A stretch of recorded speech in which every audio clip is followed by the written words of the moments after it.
El día de hoy tenemos el gusto de presentarles a Catherine Gaudet, que está con nosotros. Además, ella es productora y especialista en materia de orquídeas. Así que si usted tiene alguna duda de cómo mantener, cómo cuidar o cómo permitir quizás incluso hasta, no sé, crear su propia orquídea, pues bueno, Catherine es la persona que nos va a brindar toda esa información. Catherine, bienvenida a Entre Noticias. Gracias, Génesis. Súper encantada y honrada por estar aquí contigo. Qué gusto, y sobre todo porque, mire, aquí el estudio nos los llenaste de puras orquídeas hermosas. Sí. Y pues claro está que, bien decías, la que tengo aquí a mi derecha, es la orquídea y la flor nacional. ¿Podrías hablarnos primero de ella, que es la agasajada del día de hoy? Por supuesto, la Cattleya mosia. A ver, hay algo que me gustaría que todos conocieran, es que nosotros tenemos cattleyas distribuidos en todo el país. Tenemos 7 especies de cattleyas, pero se escogió la mosia porque de todas las otras 7, esta es la única que se encuentra solo en Venezuela. Ella se ubica en la cordillera central, la cordillera de la costa. Y su hábitat preferido es el Ávila, el Cerro del Ávila. Allí la puedes conseguir sobre rocas y sobre árboles. De todas las demás, bueno, se distribuyen por todo el país, incluyendo el estado Bolívar, que es el único estado que tiene 3 variedades de cattleyas, o sea, 3 especies naturales de cattleyas. Hay algo que quiero hacer como mención, y es que esto es algo que consigues en los bosques, a diferencia de esto que es creado por el hombre. O sea, esto es hecho en laboratorio totalmente. Si quieres, vamos a mostrarla, sí. Tráetela hacia acá y explícame cuál es la diferencia entre ella y quizás la que tenemos como flor nacional, que es la Cattleya, ¿no? A ver, sí. Esto también es una Cattleya. Pero solo esta que es la Mosiae, sí, que tú me explicaste Mosiae, hace correcto. ratito. Ok, ¿cuál es la diferencia entre una y la otra? Esto es hecho en laboratorio y, o sea, para llegar a esto se han hecho por lo menos 20 cruces anteriormente. Es decir, crear esta planta ha tomado cerca de 60 años, porque la producción de orquídeas es algo muy lento. Entonces se van haciendo cruces, unos cruces primarios, luego se vuelven a cruzar y así hasta dar origen a estas bellezas que tenemos aquí, que son súper diferentes y además es parte de los que nos mantiene cautivado, porque el hombre va creando cosas diferentes cada día, o sea, cada día está saliendo una Cattleya. Algo que además te quería mencionar con respecto a nuestra flor nacional es una curiosidad, y es que todos conocemos a la Cattleya mosia, esta morada, como la flor nacional, y desconocemos que antes de ella teníamos otra flor nacional que también era una orquídea, que es el Catasetum pileatum, o flor de nácar. Por compartir esa especie con otros países, un grupo de especialistas o de botánicos propusieron que fuera la Cattleya mosia la nacional, o sea, porque solo la tenemos aquí en Venezuela. El pileatum se encontraba en Brasil y en algunas zonas de Colombia. Ah, perfecto, maravilloso. Decías que en el estado Bolívar hay otros 3 tipos de Cattleya, sí, que se pueden conseguir en cualquier parte, de la sabana o... No tanto como cualquier parte, están delimitados. En Bolívar conseguimos la superba del Orinoco, que es la Cattleya violacea, que justo está en el margen del río. Luego, hacia el sur, dentro del Parque Nacional Canaima, están la Cattleya Yaimani y la Cattleya laurenciana. Esas sí se consiguen dentro del Parque Nacional, en las faldas de los tepuyes. ¿Okay? ¡Qué belleza! O sea, de todo el país, digamos que el estado Bolívar es como el... Es uno de los más bellos y hermosos. Sí, sí. Exacto, y más que yo soy de allá, lo quiero más todavía. Sí, somos de allá. ¿Ah, tú también? Soy guayanesa, bueno, paisana. Sí. Fíjate qué bonito es conocer todo eso, pero al hablarme de eso, el estado Bolívar, bien lo comentas, es un estado con mucho calor. Es decir, que este tipo de orquídeas se pueden mantener vivas en el calor y altas temperaturas. Eso es importante conocerlo, porque muchas veces tenemos miedo y las queremos mantener al lado del aire acondicionado dentro de casa para evitar que quizás el sol no las dañe. ¿Cómo debería ser el adecuado cuidado, por lo menos, de este tipo de orquídeas? Bueno, te comento que las orquídeas en líneas generales toleran muy bien el calor. De hecho, hay especies que están perfectamente adaptadas al calor, ¿no? Y a ver, es un calor sin llegar a ser extremo, por supuesto, porque ellas, como son las reinas de la adaptación y de la evolución, en los sitios que son muy, muy cálidos han desarrollado mecanismos para poder estar allí presentes. Entonces, sí podemos cultivarlas en sitios de calor. Hay orquídeas para sitios de calor, incluso hay orquídeas en zonas xerófitas. Hay orquídeas que crecen sobre los cactus perfectamente. Solo que tenemos que saber escoger cuáles de ellas. Un ejemplo es esta planta. Esta la podemos tener perfectamente en Guayana. Imagino que eres de guayanesa igual que yo, de Puerto Ordaz. Correcto. Y esto es un híbrido con brazáola. O sea, dentro de los múltiples cruces que se hicieron está la brazáola, que es una de las plantas epífitas, o sea, digamos, de zonas xerófitas, ¿ok? O sea, que toleran muy bien el calor. Eso que mencionaste de mantenerlas dentro de casa y cerca del aire acondicionado, pues fíjate que el aire acondicionado es perjudicial para las flores, no para la planta. Okay. O sea, bueno, para la planta también a la larga, ¿no? Pero para las flores el aire acondicionado te las deshidrata. Entonces haces que dure mucho menos. Y podría ser una práctica incorrecta. O sea, el querer tenerlas más bien cerca del aire pensando que son de frío. Pueden ser de frío, de un clima frío, pero necesitan un cierto grado de humedad. Y el aire acondicionado es muy seco. Y entonces por eso es que termina deshidratando las flores y te duran mucho menos de lo que deberían durarte. Ese tipo de orquídeas que actualmente está muy de moda obsequiar, de hecho anteriormente decía con relación al significado de los colores, que es muy común, quizás como las que tienes en tu bello collar de flores naturales, está espectacular la corona, pero resulta que ¿cómo podríamos cuidarlas para que nos duren un poco más? Que quizás son las que conseguimos en los viveros, pero eso lo podemos hablar, por ejemplo, de otro tipo, que es aquellas las que tienes acá, y tienes unas que parecen como pintadas o atigradas, vamos a decirlo de esa forma. Atigradas. ¿Cuál es esta? Esa es una lisiara. A ver, tiene ese nombre porque es un híbrido, tiene 4 géneros. Es un híbrido formado por 4 géneros. Entonces, cuando tú formas híbridos con 4 géneros y no está registrado el producto de eso, tú puedes bautizarla. Es decir, Génesis, tienes la oportunidad de que si en algún momento quieres tener una orquídea con tu nombre, tú empiezas a hacer tus mezclas y bueno, dentro de 7, 8, 10 años ya puedes tener una orquídea. Wow, es un trabajo, ¿no? Sí, Entonces sí, hay sí. que, eso yo creo que es algo de vocación, dedicación y amor, sobre todo a este tipo de plantas, pero miren qué linda esta, ¿no? Entonces esta acá, ¿hace cuánto tiempo fue que se descubrió? O que se nombró, podríamos decirlo, ¿no?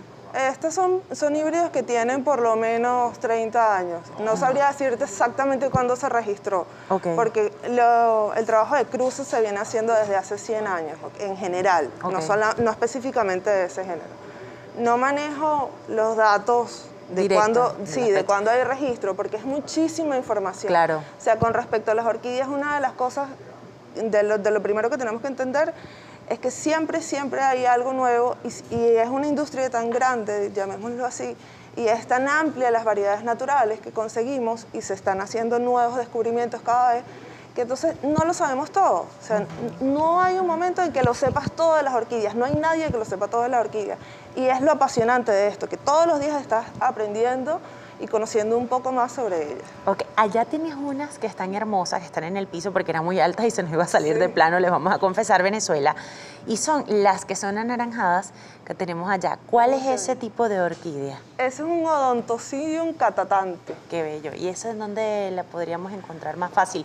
¿En ambientes fríos, en ambientes calientes? Sí. Te voy a comentar cuáles son las que necesitan menos temperatura. Eso sí, sería buenísimo.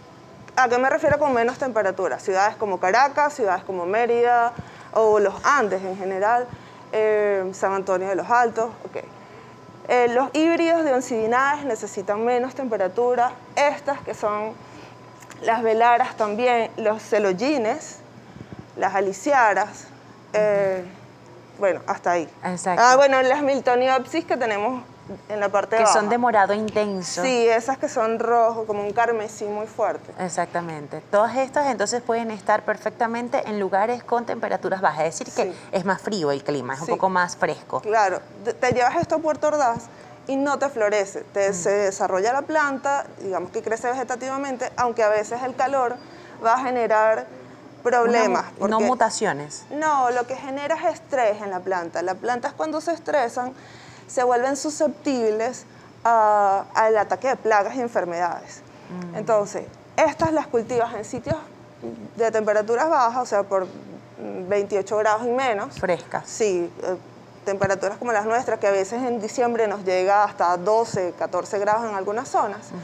Y este híbrido, si lo puedes cultivar perfectamente en sitios cálidos, siempre protegiéndolos del sol directo, Y nuestra Cattleya muscia, para que florezca, también tiene que estar en zonas donde la temperatura baja. Por allá tenemos rezagada una que está al lado de la tabla de Entre Noticias.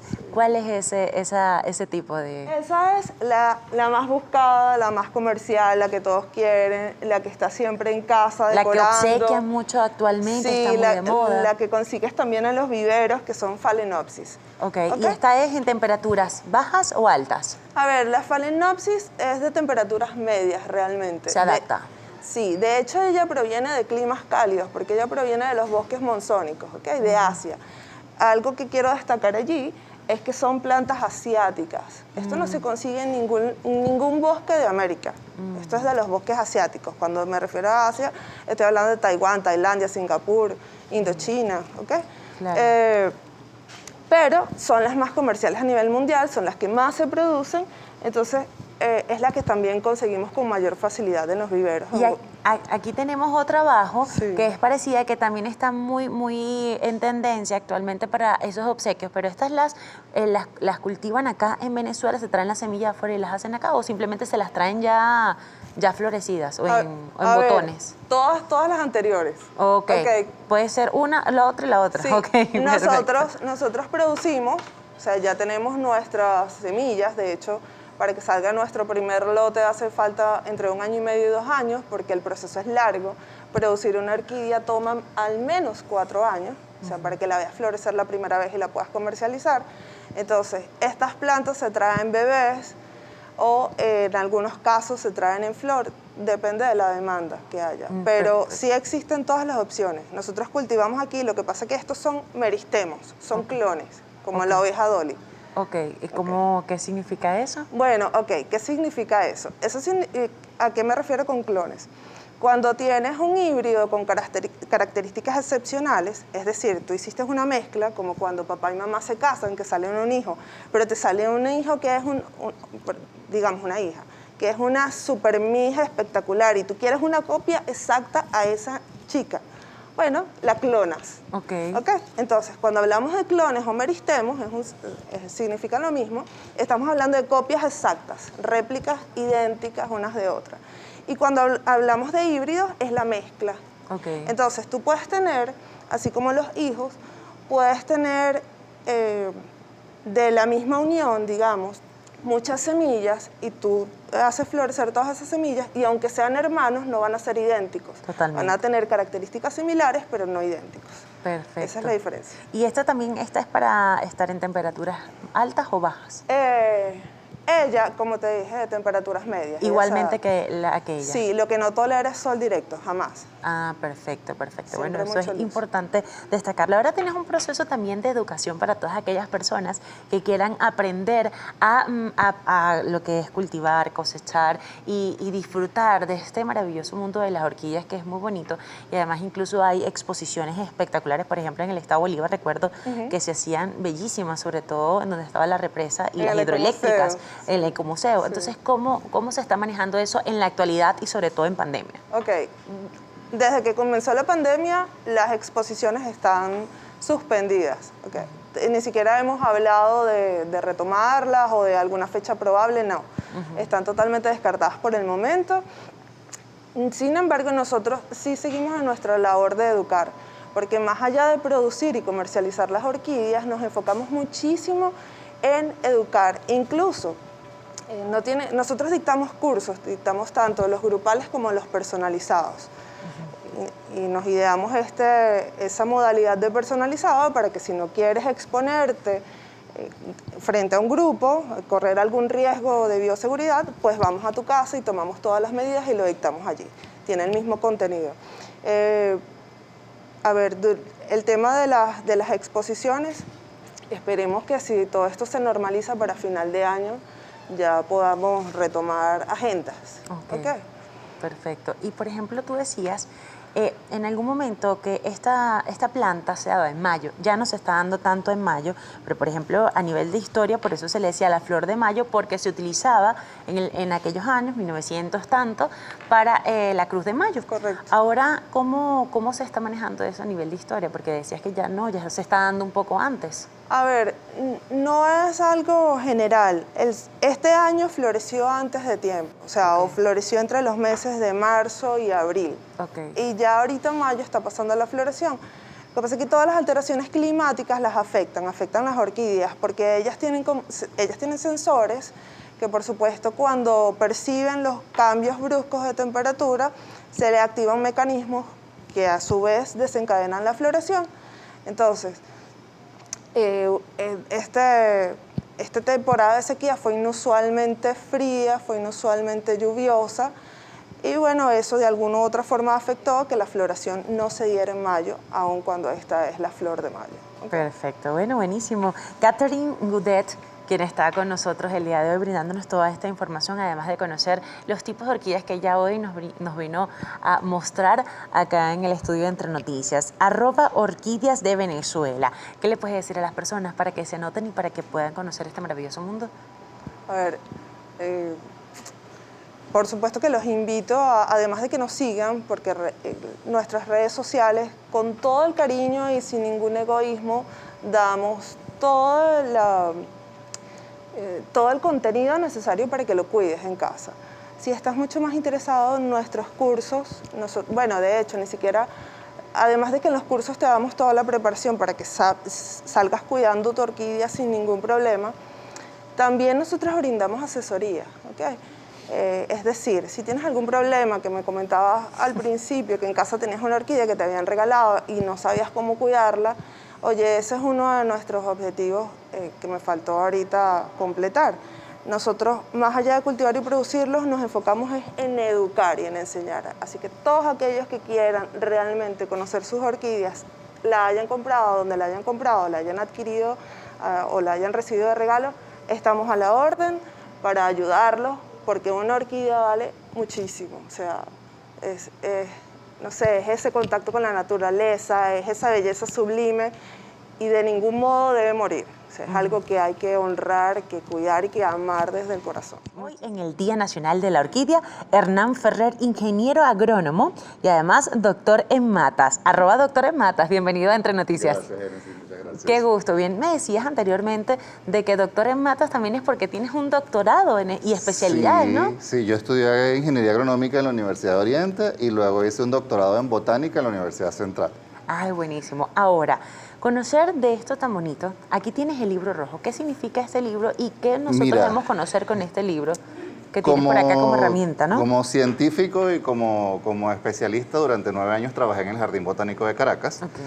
Durante un tiempo estuve a cargo de la colección viva de orquídeas del Jardín Botánico y ejecutamos algo muy interesante que es la segunda edición de este libro rojo de la flora venezolana. El libro rojo habla de las especies en peligro de extinción, que están bajo amenaza de extinción. Y en ese libro se ilustran cuáles son sus causas, su distribución actual, cuáles son las razones para protegerla. Hay varios criterios y las orquídeas están siempre encabezando la lista junto con los cactus y las bromelias. Por eso hay un convenio internacional de tráfico, que es lo que llamamos el CITES, que impide que se haga comercialización entre cactus, y bromelias y orquídeas fuera del país de origen, ¿no? O sea, hay que hacer toda una permisología. Te lo digo porque es muy común ahorita ver en calles de Caracas o diferentes ciudades personas que te están vendiendo una orquídea puesta en un palo y resulta que te están estafando, porque son plantas que extraen del ambiente natural, del Ávila o de cualquier otra montaña, le meten una flor así linda como esta que cortan de una floristería. Y tú la compras por $30, $40 y resulta que luego cuando esa planta florece es otra cosa diferente. Entonces eso está pasando mucho y esa es una de las causas que está promoviendo la extinción de orquídeas en Venezuela. Mire qué importante esto, y es que normalmente quizás a cualquiera le ha sucedido y resulta que cuando la colocas no se da y ya se quema rápido, ¿no? Porque ese es el otro tema. Hay un desconocimiento general en el cuidado de las orquídeas porque se piensa que son como plantas regulares. Se les trata de dar el mismo cuidado que tenga de una planta de rosa o algo que estés acostumbrado, pero no, la orquídea tiene una condición muy particular, especialmente un sustrato donde crecer que es distinto a una rosa. O sea, si tú ves una orquídea que está creciendo en un árbol, de ninguna manera tenemos que echarle tierra negra o tierra abonada. O sea, ella está creciendo ahí arriba, lejos de la tierra del suelo. Entonces es muy común que veas que la gente, siempre recibo fotografías, mire doctor, que por qué mi mata no prospera y la bicha llena de tierra. Y aparte también que ahora están haciendo, y no sé si a usted que está en casita le ha sucedido, y para ti debe ser muy común también encontrar que hay unas tierras que colocan que incluso tienen hasta cemento y obviamente las matas nunca se van a dar o duran lo que van a durar y ya listo. Sí, el tema de el cultivo en suelo tiene un conjunto de parámetros que debemos conocer. pH, conductividad eléctrica, que está referida a la salinidad. Está relacionado también si hay algunos sedimentos como calcio o como, por ejemplo, es muy típico, nosotros diseñamos jardines y el jardín yo lo diseño y lo instalo en el último momento que toda construcción ha cesado. Claro. ¿Por qué? Porque el polvillo mata la planta, causa un problema de química, una alteración química en el suelo. Claro, puede secar el suelo, ¿no? Sí, sí. Entonces hay plantas muy sensibles a esos polvillos como las orquídeas, por ejemplo. Exacto. Hay unas tendencias a pensar que todo es malo, sin embargo nosotros estamos muy vinculados a una serie de movimientos de polvillo a nivel terráqueo, como el polvo del Sahara, que es un levantamiento de gránulos de arena que traen las corrientes del movimiento de la Tierra y lo hacen depositar justamente en América, viene de África y hacia América, y eso fertiliza las tierras amazónicas, o sea, eso no es malo. Hoy en día se sabe que transportan algunos virus, cosas así, pero bueno, no necesariamente tenemos que verlo como malo. Eso es un nutriente que está llegando a nuestras fuentes de oxígeno y de agua naturales. Y es que la tierra, y yo pienso que la naturaleza es perfecta y tiene todo, es un ciclo maravilloso. Sí. Ahora, la madera, ¿qué factor importante puede tener la madera? Es decir, el acerrín, esos residuos quizás dentro del cultivo de las orquídeas, ¿realmente se necesita? Sí, hay que tomarlo en cuenta. Hay que tomarlo en cuenta por varias razones. Okay. Una, primero que estás introduciendo un material que es susceptible de ser atacado por otros insectos malignos dentro de la casa. Por ejemplo, puedes atraer comején. Entonces hay que seleccionar qué tipo de madera vas a utilizar. Lo otro es que no sea una madera que tenga resinas, que sea dañina para la planta. Es muy común ver las... El pino tropical, por ejemplo, que cuando está recién picado tiene mucha resina. Correcto, pero mira, las orquídeas se pueden cultivar en palitos así. Ahí... En un ganchito de ropa, sencillo, un ganchito de ropa y usted agarra y lo coloca. Ella es una planta epífita, es decir, ella crece sobre los árboles, en ningún momento se está alimentando de ellos. Hay una falsa creencia de llamarlas parásitas. Ellas no se están ni alimentando del árbol, ni lo están matando. ¿Qué pasa? Que la mayoría de las veces estas semillas germinan en árboles que están muriendo, porque ya tienen más de 40, 30 años y comienzan a declinar, sus hojas son menores y entra más luz. Entonces ellas están buscando esa luz filtrada de las hojas del árbol viejo.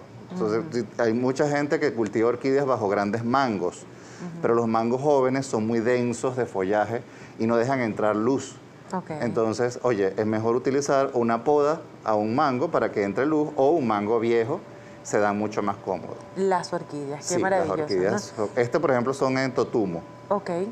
Se llama así. El palito es un árbol de totumo, el que usan para hacer las tapadas. Claro. Puedes usar salado llanero, puedes usar cítricas como naranja. Nosotros estamos elaborando sustratos y constantemente estoy probando maderas de aserradero. Constantemente. Tenemos ensayos con pino, con teca, con caoba. Básicamente porque es darle un segundo aprovechamiento a un producto que es un poco del upcycling, recycling que está en boga. Porque estás talando un árbol literalmente, que no necesariamente viene de una fuente cultivada. Es mejor en los aserraderos porque ahí tú puedes conseguir ya simplemente lo que queda material de desperdicio y lo puedes reutilizar.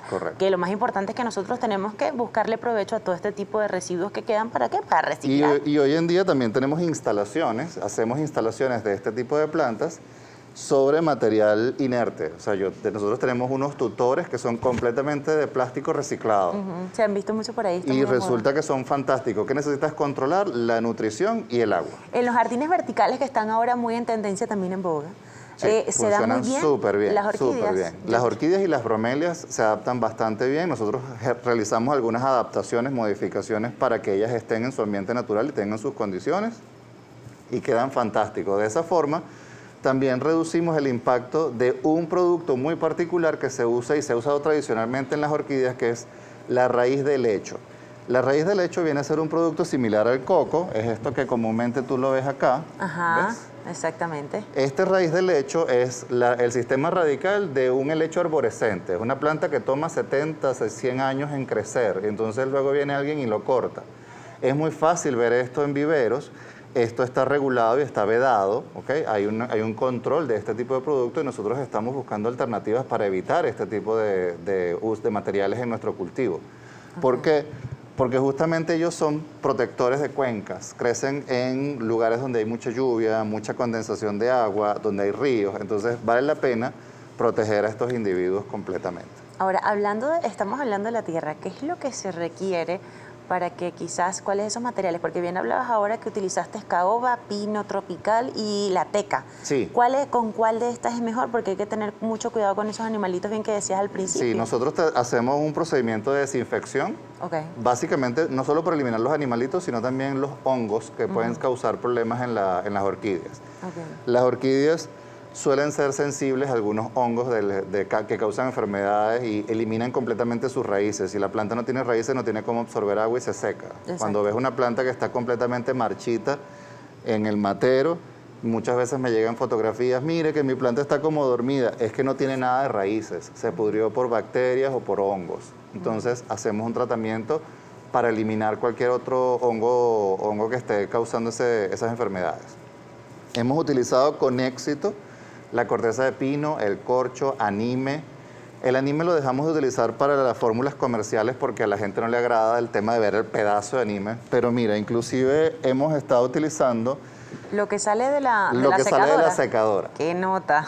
¿Por qué? Porque esto es un residuo de fibras que tienes en casa. O sea, les estoy compartiendo información prácticamente casera, ¿ok?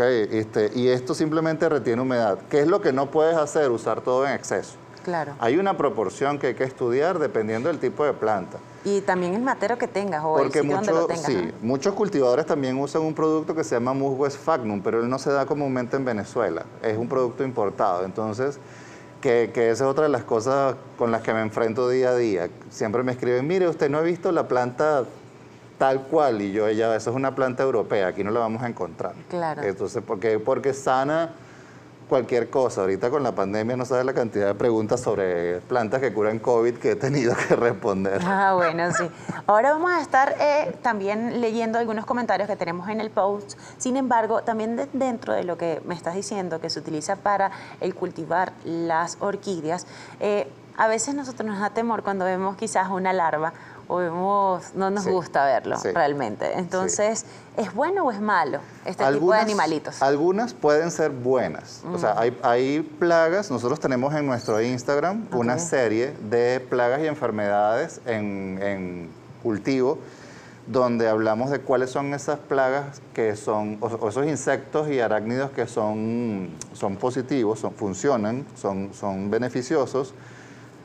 Otros que no. Por ejemplo, las lombrices de tierra, muchas personas tienen una especie de vermifobia, que ven el gusano moviéndose y ya... Se llama asco, a la gente le da. También puedes encontrar unas especies de cochinillas, que son unos animalitos que parecen unos moluscos que caminan sobre la tierra, blanquitos. Ellos se alimentan de materia en descomposición, igual que los 100 pies, los 1000 pies. Algunos pueden ser dañinos a nosotros mismos, como las hormigas, porque pican. Tijeretas, escolopendras, ahí sí, incluso si estás en un ambiente muy próximo a zonas arboladas, puedes llegar a encontrar alacranes, escorpiones, pero entonces hay que estar muy atento a la hora de trabajar, sacudir bien tu planta, quitarle cualquier exceso, antes de ponerla dentro de la casa para trabajarla. Perfecto. Hay un conjunto de plagas dañinas. Por ejemplo, si las hormigas, es muy común que este tipo de plantas, por ejemplo la venezolana, lo he visto en varias veces que le llegan mucho las hormigas. Entonces, en ese tipo de casos, ¿qué se puede hacer?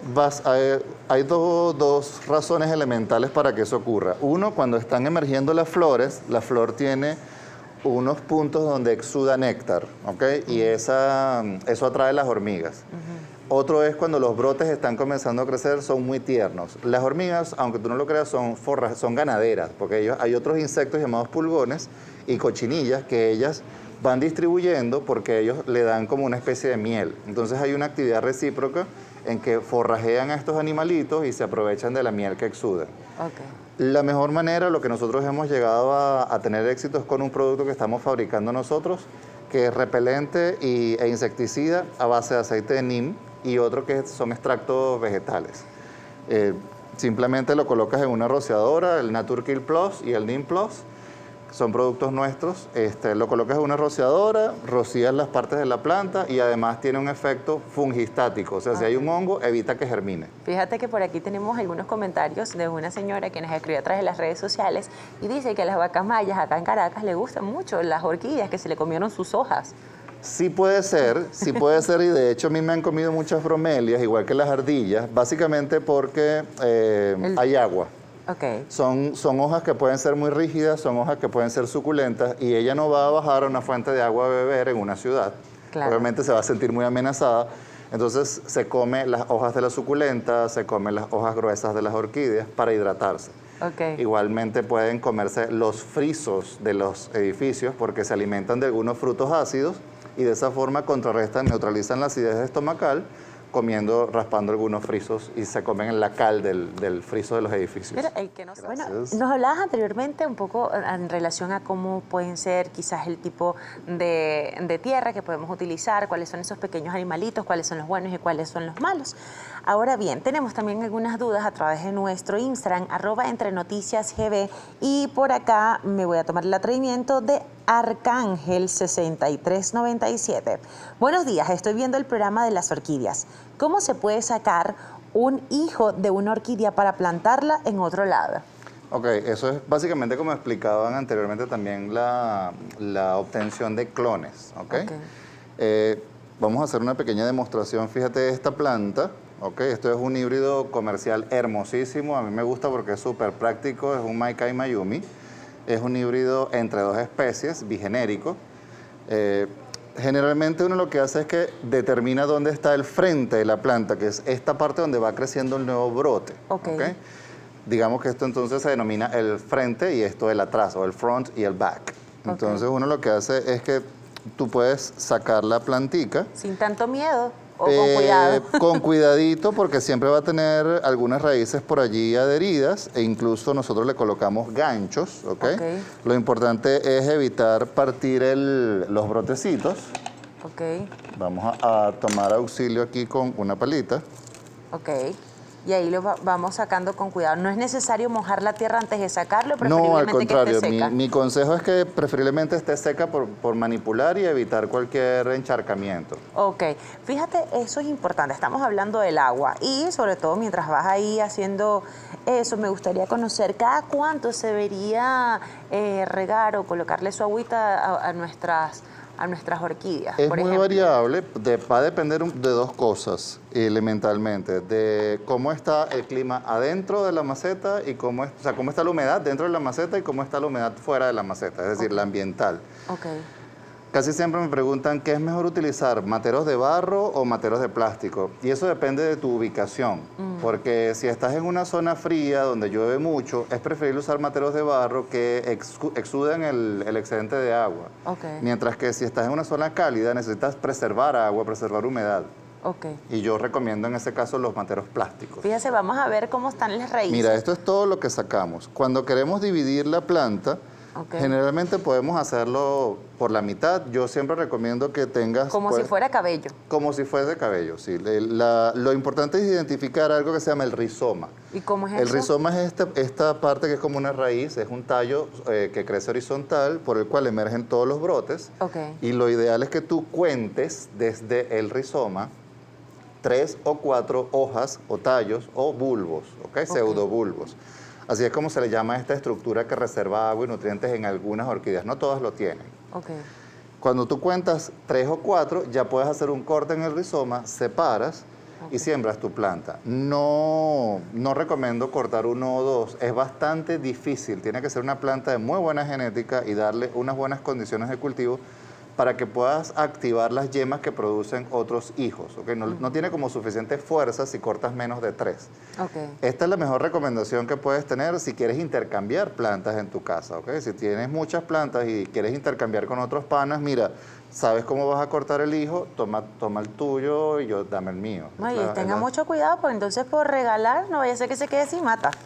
Bueno, yo más bien soy partidario de regalar, porque si se te muere la tuya, el otro tiene un clon y te puede dar un hijito. Ah, sí, ¿viste? Entonces no sea egoísta. Vamos a ver, por acá tenemos otro mensajito y fíjate que está muy curioso y sé que más de uno se va a reír como nosotros nos reímos cuando lo vimos, porque es muy curioso.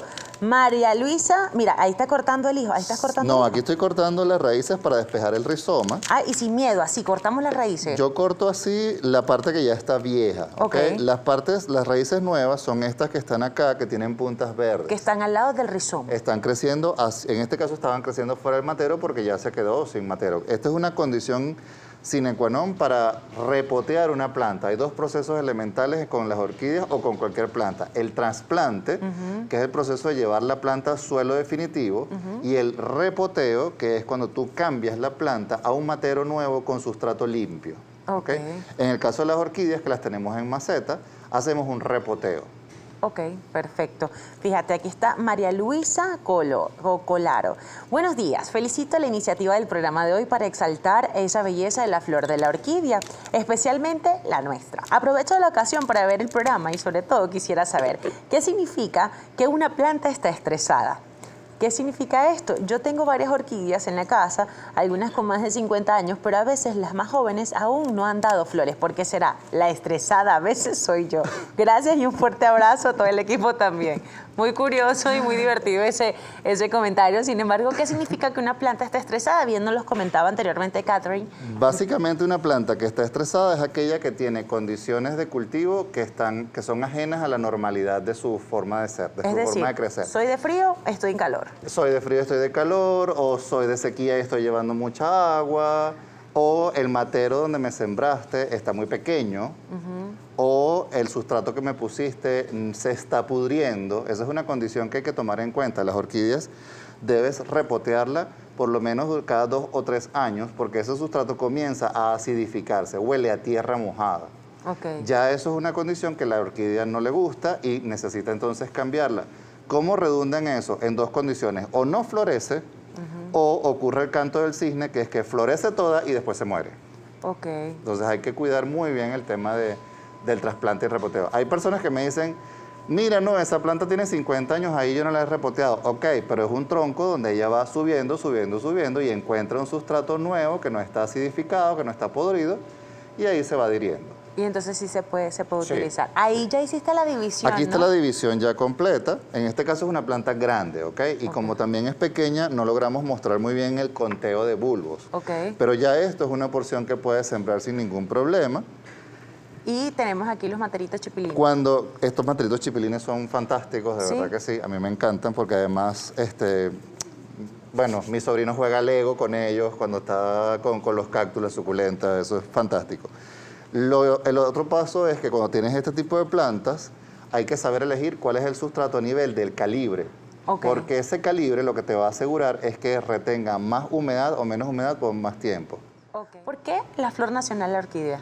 Mira, cuando se comenzó a tener símbolos ornamentales en el país, se hicieron varias propuestas. Hubo un botánico larense, José Saer, que primero propuso que fuese la rosa de Venezuela, a una de las especies que llamamos rosa de montaña. Luego, el padre de la botánica venezolana, que fue Henri Pittier, propuso una especie de orquídea que se llama flor de nácar, el Catasetum pileatum, que la comenzaron a promover por su exoticidad, por tratar de protegerla, tenía un hábitat restringido. Hoy en día está en peligro crítico de extinción. Y resulta que se descubrió que esa planta también crecía en Colombia y Panamá. Entonces, por un tema de nacionalismo particular, de los símbolos, porque son los símbolos del país, se decidió abrir una propuesta, una segunda oportunidad de propuesta, y William H. Phelps, el que en ese momento era el director de la Sociedad Venezolana de Ciencias Naturales, propone Cattleya mossiae, que es la flor de mayo, una de las 7 catleyas venezolanas que crece en la zona central en nuestro ambiente. Para mí es una de las más bellas que tenemos. Además es una planta de una genética muy, muy fuerte, transferible hasta los tataranietos. O sea, tú la puedes cruzar y sus atributos se mantienen visibles en los tataranietos, imagínate tú. Es una planta, una de las plantas más depredadas y extraídas del país por varias razones. Una, para utilizarla como planta madre en el cultivo de híbridos a nivel internacional, y otra, por las actividades que se realizan, las actividades religiosas que se realizan durante la Semana Santa, por el tema del Nazareno de San Pablo. Okay. Entonces, muchos feligreses son muy conscientes, cultivan sus propias flores y las llevan al Nazareno, pero hay siempre esas personas inescrupulosas que van al Ávila, sacan las orquídeas en flor, las venden abajo, entonces la persona usa la flor, tira la mata y estás perdiendo parte de la población activa. Claro, es importante. Entonces, si lo ven en la calle, ya lo sabe, no Sí. lo haga. Pero sí puede hacer algo, conectarse con nosotros a través del Twitter y en la fotografía. Porque como hoy es Día Nacional de la Orquídea, te hacemos un llamado, una invitación a que formes parte de Entre Noticias. @EntreNoticiasCB. ¿Tienes una orquídea en casa? Pues te invitamos que le tomes una fotografía y la compartas con nosotros. La vamos a estar publicando en nuestras redes sociales. Bien, también nos hablabas anteriormente en relación... Habíamos quedado primero Sí, vamos a en que vamos a sembrar hacer el Sí. siembre pero me gustaría también conocer cuánto es la frecuencia de riego que debemos tener en cada una de nuestras orquídeas. Por ejemplo, Ajá. en las más comunes que encontramos en los viveros actualmente, que quizás son las que pueden tener las personas más en casa. Ahí digamos que es un poco difícil dar una receta, ¿ok? Ok. O sea, para mí sería como incluso un poco irresponsable decirte, esto es así, así, asado. Ok. Porque depende de dónde la vas a tener y cuál es la especie. Pero hay algunos indicadores. Por ejemplo, una planta que tiene hojas rígidas es una planta que necesita sol. Es una planta que tú puedes cultivar, porque necesita iluminación, por lo menos sol una parte de la mañana o una parte de la tarde, mientras que las que tienen hojas muy blanditas, como estas, necesitan más bien penumbra, una luz muy indirecta durante todo el día. Ok. ¿Qué Como va estas de- moraditas o como que son las más comunes que encontramos actualmente Esas en los phalaenopsis, viveros. por ejemplo, tú las puedes regar una vez a la semana porque su sustrato le permite retener agua, ¿ok? Ok. Depende también de la época del año. Perfecto. Por ejemplo, en este momento ya tenemos altas temperaturas, estamos entre primavera y verano, ya comienza ese calorcito, esa agua se evapora más rápido. Ok. En mi casa yo tengo una corriente de viento muy fuerte y yo riego cada 2 días. ¿Y si O están estoy en un día sí, un día no regando. ¿Y si están porque en departamentos, por ejemplo? Depende de donde lo tengas, lo importante es saber cómo se evapora esa agua. Hay un método sencillísimo, tú agarras un lápiz de grafito o agarras un palito chino y lo metes en cualquier maceta, tenga tierra, tenga sustrato de orquídea. Si ese palito sale mojado, no tienes que regar. Ah, mira. Es una de las formas más emblemáticas de saber cuándo regar o cuándo no. Es como cuando uno hace torta. Lo pensé, pero no lo quise decir. A ver, nosotros, por ejemplo, aparte de eso, bien decías, el floreado. ¿Cuánto tiempo puede durar floreada una orquídea? Hay plantas, hay orquídeas silvestres y cultivadas cuya floración es de un solo día. Por ejemplo, Ok. algunas sobralias, algunas estanhopeas, pero en general una planta puede estar florecida entre 5 y 12 días, es lo ideal. Eso permite incluso en algunas plantas que haya fenómenos de degradación del color y lo que están es informando al polinizador, a la abejita que va a polinizar, mira, ya no tengo lo que estás buscando, me estoy muriendo. Ok. Es un mecanismo de comunicación con el polinizador. Las orquídeas tienen una fuerte dependencia con los polinizadores para que hagan un trabajo adecuado. Ok. Algunas de floración sucesiva, es decir, abren un botón hoy, luego abren otro dentro de una semana, pueden durar hasta 16, 18 semanas. ¿ok? Perfecto. Lo ideal es que ninguna orquídea y ninguna planta puede estar en flor todo el año. Porque para la orquídea es su fase reproductiva, es como estar embarazada. No puedes estar embarazada 12 meses a menos que sea una vaca. O un eterno embarazo como el de un elefante. Exacto. Entonces, lo importante es que haya un ciclo en el que la planta tenga un periodo de crecimiento y luego un periodo de reproducción, o sea, una floración.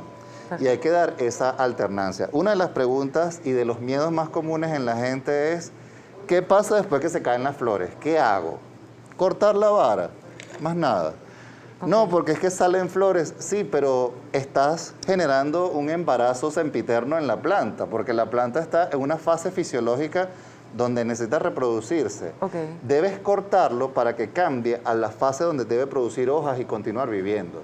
Perfecto. Entonces, donde en una phalaenopsis como esta ya perdió las hojas, Y por ejemplo, ¿dónde tiene las corto? hojitas cuando están así, que se ponen como, ajá, ahí. ya corté. Ah, en toda la basecita. En la base.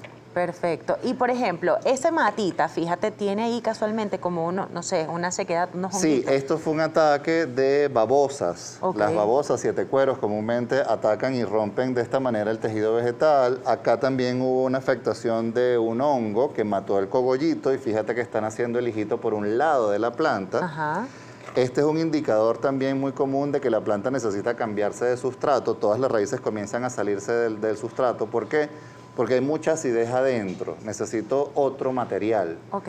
Entonces ya esta planta, incluso en esta, el matero ya está frágil, se parte con facilidad. Ya sabemos que debemos cambiarla, debemos repotearla en este caso. Perfecto. Ella avisa, como Sí, quien dice. sí. Ese es el tema. Hay una comunicación entre la planta y uno que debemos mantener. Y una plantita que esté así se puede recuperar. Sin problema, sin problema. Habíamos quedado en esto. Que era, Chévere. y cuando separamos ya, pues bueno, la plantita para sacarle el hijo, que de hecho era una de las preguntas de las personas que están interactuando con nosotros, y ya ahí lo colocas de una en el... Mira, el generalmente yo lo que hago es que la limpio, le quito el exceso de sustrato viejo, que ya Ok. dijimos que está ácido. Puedes eliminar algunas raíces viejas, ¿ok? Recomiendo siempre usar tijeras para que no dañen mucho. Ok, Te quedas con las raíces nuevas. Ok, ¿cuál es la diferencia para ver? Fíjate permiso? la punta verde. Esta Ah, punta ya. verde es que son raíces activas. Son bebés, o sea, Ajá. están... Tú tienes tu matero. Hay una proporción especial o recomendada en la forma como tú siembras Y no la hay que planta y el matero. Y no hay que colocarles tierra. Sí, no, lo que estoy es midiendo, Ah, mostrándote ok. la proporción. Mira esta proporción, es lo ideal. O sea, que la planta y el matero, que el volumen de matero sea un tercio más o la mitad más de lo que es la misma planta. ¿ok? Exacto, que le quede holgado. Muchas veces me encuentro con cosas como esta y me dicen, ay, ¿por qué la planta se muere? Porque tienes mucha superficie donde la planta pierde agua. Y aparte se le coloca mucha agua también. Entonces, También. o la ahogas o la secas. Exacto. Entonces, Ok. las plantas en general pueden tolerar un poco de compactación, no hay Ok. ningún problema. Y es ideal si tú estás aplicando fertilizantes, porque no se van para otro lado. Están allí donde las raíces están activas y absorben ese fertilizante que es la medida de nutrición. Perfecto. Y aquí la mides y ya después... Sí, fíjate, la orquídea no se entierra como una planta regular, no se cubre, debe estar por encima, ¿ok? Esto va a quedar por encima.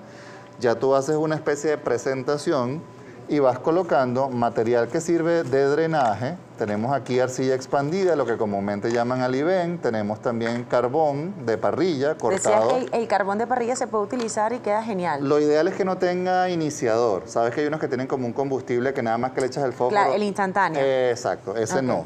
Ok. Puedes usar coco seco sin Ok. problema, ¿ok? Ya nosotros teníamos este raíz de lecho cortado de material viejo, entonces lo que hacemos es sumergirlo en agua con cloro o dióxido de cloro para desinfectarlo y reutilizarlo. De esa forma mira. no perdemos este material. Perfecto. ¿Y tierra se debería colocar también o ya No. con esto se pone? Es preferible no colocarle tierra. No, hay muy pocas orquídeas que toleran tierra. Por ejemplo, algunas arundinas, que son las que llaman orquídea bambú, algunas que son del género Spatoglotis, que echan una varita que llaman comúnmente orquídea de tierra, que echan una varita morada.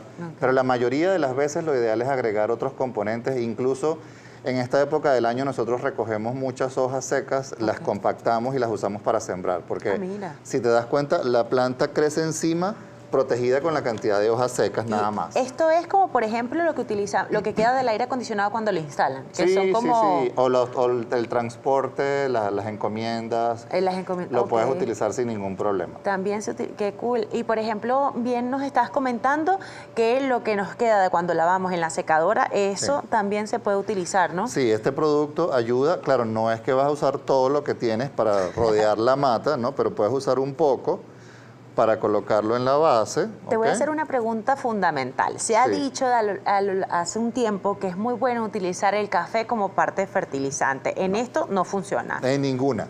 Ah. La verdad es que en ninguna. ¿Por Ok. qué? Bueno, con razón todas las matas de mi casa se murieron. Bueno, ¿qué sucede en esos casos? Que eso es un material que todavía no está descompuesto. Ok. Entonces, las bacterias van a comenzar a descomponerlo, se eleva la temperatura por acción de las bacterias y eso puede quemar las raíces. Entonces no debemos ponerle café. No, lo ideal es que tengas un matero aparte donde tienes tierra y vas echando, vas mezclando hasta que eso está listo y lo puedes usar. Y para los alimentos, por ejemplo, ahí sí es tomate, pimentón, huertos. Cualquiera de esos, incluso tú puedes separar los cítricos. Lo que no debes mezclar son materiales de origen animal. Nada de huevos, pescado, carne, pollo, sangre, nada de eso para no traer moscas. Básicamente para no traer moscas. Fíjate que muchas veces también las cáscaras de huevo las utilizan todas Sí, partiditas, las eso abuelitas. funciona. De hecho, nosotros también lo utilizamos como un aporte de calcio. Yo lo que hago es que lo horneo y lo muelo.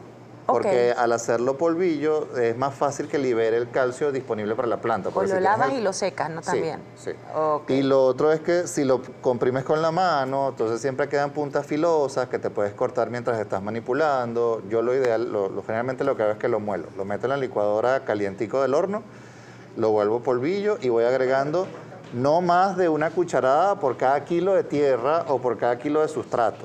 ¿Por qué? Porque si no generas un exceso de calcio. No es que la planta va a tener piedras, pero bueno, sabemos que eso va a generar un problema de química en el suelo. Perfecto, fíjate la importancia de los tips de la abuelita aclarados en ese momento aquí en Entre Noticias, porque es bueno el cilantro, pero no tanto. Sí. A ver, y también, por ejemplo, aquí tenía otra cosa, los tutores. Los tutores que utilizan mucho para las plantas y también para los bambú, incluso para las orquídeas en este caso. ¿Cómo debemos utilizarlos? ¿Cómo se deben colocar los tutores? Bueno, los tutores generalmente nos ayudan a enderezar y mantener firme la floración. ¿Okay? En el caso de nosotros recomendamos también usar ganchos para las orquídeas para que no se bamboleen. Como no estás colocando algo que se comprime como tierra, sino que quedan espacios, debes compactar más esa planta hacia abajo y que no bambolee. Hay una premisa en cultivo que hay que seguir, que es planta suelta, planta muerta. Si la planta bambolea, esa planta se va a morir. Porque está comenzando a emitir raíces, el viento la mueve, esas raíces son frágiles, se parten, entonces sigue teniendo un esfuerzo en producir algo que no va a tener continuidad. Y entonces, ¿cómo sería el proceso para colocar el gancho en esta que estás plantando? Fíjate, primero que nada, tú sitúas la planta, hacia atrás, para que estos brotes nuevos tengan un espacio donde crecer. Yo voy a bajar un poco más esta planta porque está muy al borde. ¿Y los ganchitos de ropa que tengamos en casa, esos de alambre? Funcionan. Lo ideal es que sean rígidos, no, el alambre dulce puede ser problemático. Los que vienen con plástico. Colocas esto acá, Y lo que haces es que la fijas... Le haces una orejita. Y la fijas acá. Le podemos mostrar de esta forma, fíjate. Así, aquí. mejor. Exacto, ahí. Sin dañar el brote nuevo. Esta es la parte más difícil de todo el repoteo, porque el ganchito suele causar problemas, pero bueno, ahí vamos. Lo que se puede colocar tanto por un lado y por el otro y se deja fija mientras... Correcto. O sea, se sella como de lado a lado. Exactamente, puedes colocar dos sin problema. ¿Ves? Mira qué cool. Prueba de fuego para saber si una planta de orquídea está bien repoteada. No se cae. Mira qué tal. Esto es la insignia del parto. Ya está repoteada, ya funciona sin problema. O sea, que pusiste bien el gancho, que todo está bien. Sí, por aquí tenemos un mensaje diciendo, mejor yo no lo hago, hazlo tú porque es más fácil que no las coloques. Bueno, las personas y sus cosas, Bueno, ¿no? si quieren tenemos servicios de repoteo, de fumigaciones a domicilio. Nosotros tenemos varios servicios también para este tema. Ay, buenísimo. En este tipo de plantas, por ejemplo, cuando ya tienen, que bien mostrabas, habían sido atacadas por quizás larvas o otro tipo de animalitos, ¿cómo podemos recuperarlas si están en casa y para poder verlas nuevamente? Uno de nuestros productos estrella se llama Revita Plus. Revita Plus es una hormona sintética que induce el enraizamiento y nuevos brotes a la planta. Nosotros lo que hacemos es que esas plantas las desinfectamos, la colocamos en Revita Plus por un periodo no mayor de 2 horas y luego la volvemos a sembrar. Ya con ese baño de Revita inmediatamente comienza a producir nuevos tallos, nuevas raíces. O sea, vas a ver la diferencia en 5 días. En 5 o 6 días ya la planta tiene raíces, es muy, muy rápido. Y lo ideal también es procurar una buena nutrición. Es decir, la planta necesita algo más allá de lo que tú le das. Y en este caso puede ser el humus líquido o los fertilizantes hidrosolubles. estos que venden de ciertas marcas, que tú lo que haces es que los diluyes en agua y bañas la planta y no pasa nada. El agua caliente cuando el momento de riego, de repente está apuradita o el agua en la manguera sale, no sé, vamos a decir en el patio caliente, ¿puede afectar? Sí, puede afectar. Puede afectar porque puede quemar algunos brotes de raíces. Incluso puedes ver que las raíces se ponen negras en las puntas. Primero estaban verdes, lindas, creciendo, y cuando ves esas raíces negras en la punta, es que te pasaste de fertilizante. Porque a veces siempre comer más, aquí aplica la regla de los nutriólogos, no es comer más, es comer poquito más seguido. Diluyes más la frecuencia del fertilizante y lo aplicas una vez por semana o cada 15 días y no una solución una vez al mes así que bañas todo, no. Hay diferentes tipos de fertilizantes en el mercado. Hay personas que le colocan, está por aquí viendo que hay algunas preguntas, si le colocan vitaminas como las que uno toma, B, C, D, no, bueno. generalmente cuando dicen vitaminas se refieren a estos tipos de fertilizantes. Ah, ok. Sí, que son estos hidrosolubles. ¿Y si se le puede colocar esas vitaminas normales? Las que nosotros consumimos no van a tener ningún efecto. No. Bueno, perfecto. La vitamina A, C, D, no tienen ningún efecto. ¿Por qué se le puntan las puntas amarillas o negras? Bien decías, el exceso de fertilizante es lo que muchas veces puede tener consecuencias. Sí, mucho fertilizante les quema las puntas en crecimiento. Ah, ok. Las raíces de las orquídeas se adhieren y se pegan al piso del cemento. ¿Es normal eso? Sí, puede pasar porque si no tienen otra cosa a la que adherirse, van a adherirse a algo. Lo importante es que ellas van a crear como una maraña donde capturan agua o capturan animalitos muertos para poder alimentarse de eso que está en descomposición. Aquí tenemos otra de las incertidumbres. Tengo una orquídea blanca y 3 años y nada que florea. ¿Qué puedo hacer?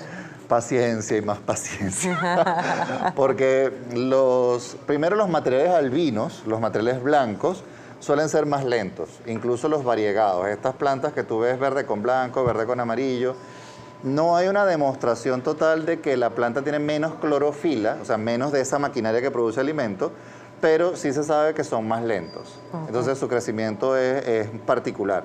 Si la planta es blanca y ya floreció y han pasado 3 años y no ha vuelto a florecer, es que hay un nivel de estrés que no le está dando las condiciones ideales para que florezca. Entonces hay que visualizar. Repotear, darle más luz, a darle más agua, hay que ver. O cambiarle el lugar a ver qué es lo que está pasando. Incluso muy importante es que si compraste una planta en un vivero, debes tomar en cuenta que hay que fertilizar, porque esas son plantas de laboratorio, o sea, son plantas que están sometidas a un régimen de alimentación muy particular. Entonces, cuando uno las compra, generalmente los viveristas no dan información sobre cómo las mantuvieron, porque ellos pueden comprar y vender, pero lo importante es que si tú la vas a tener por mucho tiempo, debes fertilizar. Y esa fertilización es un mecanismo alterno entre la fase de crecimiento y la fase de floración. Tú puedes inducir floración a través de una fórmula de fertilizante, pero también si la planta está en un momento de echar hoja y echar raíces, hay que darle nitrógeno, por ejemplo, para que continúes apoyando ese crecimiento. Tenemos por acá otro comentario y es, si por ejemplo tienen una orquídea que creció en un helecho y pasó por el enrejado y además el helecho, entonces por el metal, entonces ¿cómo lo hace para sacarlo? Ahí habría que buscar sacar toda la estructura o dejar que esa orquídea tenga como los 3 bulbos para cortar. Ok, como bien tú lo mostraste acá, y revisar cuáles son las raíces secas, ¿no? Sí. Lo ideal es que uno vea cómo puedes acceder a eso sin dañar ninguna de las 2 plantas. Claro, si me lo preguntas a mí, yo siempre voy a salvar la orquídea. Por preferencia y por naturaleza. Por preferencia y por amor. Exacto. Bien hablabas anteriormente de que en Venezuela hay una cantidad enorme de orquídeas. Sí. ¿Y cuáles son y algunas en extinción? ¿Podrías decir por el número por encima? Mira, hasta el 2008, que fue nuestro listado más extenso de investigación, habían 1.508 orquídeas en Venezuela registradas. Después de hasta 2014, que estuve trabajando en el Jardín Botánico, llegamos a describir por lo menos unas 15 especies más. Y seguramente en este momento deben haber otras más. O sea, que nosotros tenemos cerca de unas 1.550 especies. De esas, yo participé en la segunda edición del Libro Rojo, este libro sobre la amenaza de extinción. Lo más interesante es que el listado arrojaba unas 130 especies que son amenazadas de extinción por su condición ornamental. Pero más de 500 especies de orquídeas que habitan en Venezuela no tenemos datos suficientes para poder categorizar su nivel de extinción. Entonces, es más lo que no sabemos que lo que sí sabemos a nivel de amenazas de extinción. Bueno.